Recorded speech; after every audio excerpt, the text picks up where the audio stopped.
কোকিলের মিষ্টি মধুর ডাক, গাছের ফুলের সুন্দর সমাহার, সবকিছুতেই লেগে আছে বসন্ত। তাই সবাইকে জানাই বসন্তের শুভেচ্ছা। এর সাথে জানাচ্ছি বিশ্ব ভালোবাসা দিবস উপলক্ষে সবাইকে ভালোবাসা। আজকে আমি আপনাদের সাথে আছি Jyoti, education consultant, Europe Bangla consultant private limited থেকে। ইউরোপিয়ান সেন্ট্রাল কান্ট্রিগুলো নিয়ে বেসিক্যালি আমি কাজ করি এবং সেই সাথে ভিডিওগুলোতে চেষ্টা করি আপনাদেরকে খুবই মিনিমাম কিছু ইনফরমেশন দেওয়া। সেই মোতাবেকে এবং যেহেতু আমি ইনফরমেশন দিতেই ভিডিওগুলো করি, তার ব্যতিক্রম না করে আজকের ভিডিওতেও আমি এসেছি আপনাদের কাছে কিছু ইনফরমেশন দেওয়ার জন্য। বিভিন্ন দেশ নিয়ে যেহেতু আমি কথাবার্তা বলি, আজকে কথা বলবো লিথুয়ানিয়া নিয়ে।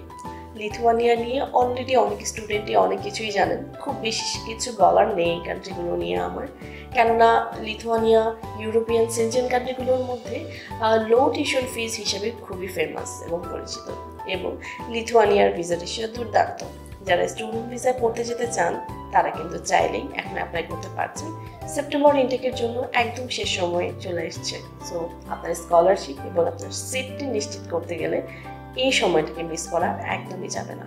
যদি আপনি স্টুডেন্ট ভিসায় পড়তে যেতে চান, আপনার কী কী একাডেমিক ডিটেল লাগছে? ব্যাচেলার্সের জন্য এসএসসি এইচএসসিতে 60% মার্ক থাকতে হচ্ছে, এর পাশাপাশি আইএলটিএস স্কোর থাকতে হচ্ছে 5.5, ডিউলিঙ্গো স্কোর থাকলেও হচ্ছে 95, এবং যারা মাস্টার্সের জন্য যাচ্ছেন তাদের ব্যাচেলার্সের মোট রেজাল্টের 60% মার্ক আপনাকে ক্যারি করতে হচ্ছে। এখানেই আপনার আইএলটিএস স্কোর 5.5 প্লাস 6 মিনিমাম 5.5 আপনার থাকতে হচ্ছে এবং ডিউলিঙ্গো স্কোর 105 থাকতেই হচ্ছে। এটা হচ্ছে আপনার প্রথম এবং প্রাইমারি রিকোয়ারমেন্ট আপনি বলতে পারেন। এবং এখানে একটা ছোট্ট ব্যাপার আছে, লিথুয়ানিয়ার জন্য কিন্তু আপনাকে নেপাল যেতে হয়, কিন্তু এটা নিয়ে ওরিড হওয়ার কিছু নেই, কারণ নেপালে আপনার গিয়ে খুব বেশি দিন থাকতে হচ্ছে না, ইন্টারভিউ দিয়ে আপনি পরের দিনই ব্যাক করে আসতে পারছেন। এবং আমি শুরুতেই যেটা বললাম, ভিসা রেশিওর দিক থেকে যেহেতু খুবই দুর্দান্ত, সো আমার কাছে মনে হয় যে নিউ দিল্লি গিয়ে একদিন থেকে আসাটা খুব বেশি কষ্টের আমার কাছে মনে হয় না।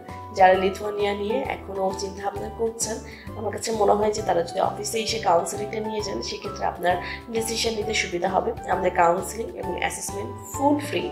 আমাদের অফিসের অ্যাড্রেস আমি ডেসক্রিপশন বক্সে দিয়ে দিচ্ছি। যারা আমার সাথে কথা বলতে চাচ্ছেন তারা চাইলেই স্ক্রিনে দেওয়া নাম্বারে আমাকে কল অথবা হোয়াটসঅ্যাপ করে যোগাযোগ করতে পারছেন। আজকের ভিডিও এ পর্যন্ত। সবাই ভালো থাকবেন, সুস্থ থাকবেন। ধন্যবাদ সবাইকে।